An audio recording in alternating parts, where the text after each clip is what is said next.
So the G5, it comes with a safety mode. So when in this position, no matter how you press, you have no light. So this is actually quite a good feature when you put this in your pocket to prevent any accidental switching on. So then once you turn to the first mode, then you can switch on the lights accordingly, right? And of course, for charging, you push all the way, you have your USB-C here. In terms of feature-wise, a very simple light with this swivel. And then this clip. So this clip is helpful in the sense that if you have a cap, you actually can put onto the cap and then wear this light over your head. You can also clip this over your shirt. And then after that, you just switch on the light. Either as an emergency light when you're walking at night, or you can also use it to bright your way. So 400 lumens in its turbo mode, I believe you can use up to about 50 minutes. It's actually very, very bright. Just give you a context of how bright it is. I bring on an ancient, this is really a very old light, Phoenix, right? Phoenix LD10. So this is about 120 lumens. Those days, this was really one of the kings of LED lights. So 120, and this small little one it's 400 lumens. Of course, with modern LED, like let's say the Nikon B74, this is like I think 1000 lumens. Of course, you can't really compete with that. But then, given the context of the size and overall, I think it's a very interesting light to have in your day-to-day.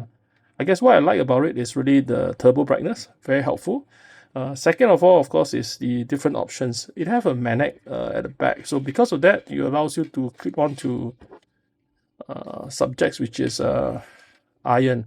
You can clip onto it, say your car, and then you can use it to do your change of tires and so on and so forth. Right? So this option to be able to clip on and as well as magnetic is going to be something that's very, very versatile. Of course, on top of that, this option to be able to do safety lock is also something that's very handy.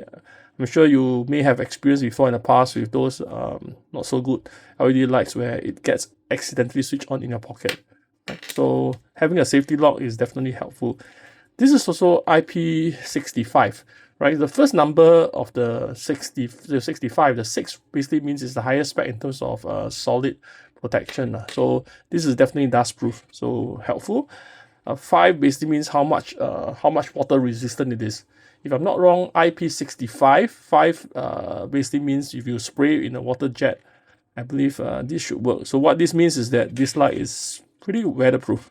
So very good as a day-to-day wear for your landscape shooting. The alternative to bringing this kind of light would be basically wearing probably a headlamp.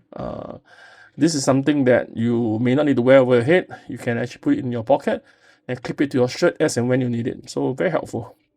What I think this light could have done better, I think, is this whole clip here. The position of this is a bit odd because it's actually on the same level as your magnetic surface, right? So because of this, there are instances where you try to clip onto a flat wall. I don't have a flat wall here and clip on. It will interfere with the loop. So I think probably they could do some improvement here so that this whole loop can move away to some other location. The other thing which I think it could be done better would be the battery life. I mean, 1 hour I think it's good for the turbo mode. As a EDC, you probably want to have something which is probably 1 to 2 hours, right? So but of course, the trade-off is that whenever you have a much longer battery, as in much longer duration in terms of the maximum power, it basically means two things. One would be that you need to put in a much bigger battery, which means it's going to be heavier. Second is the heating, right? So maybe that's the reason why they try to make this small and then limit the power to about 1 hour.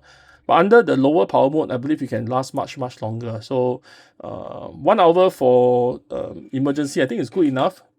Even though for me personally, I would definitely prefer it to be longer. Right? So overall, I think it's a good everyday torch.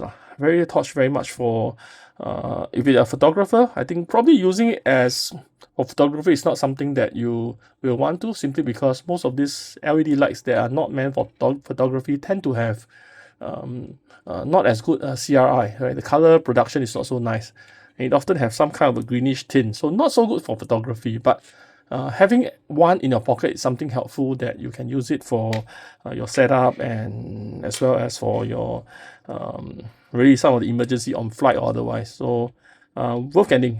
This is very interesting, right? So do consider this.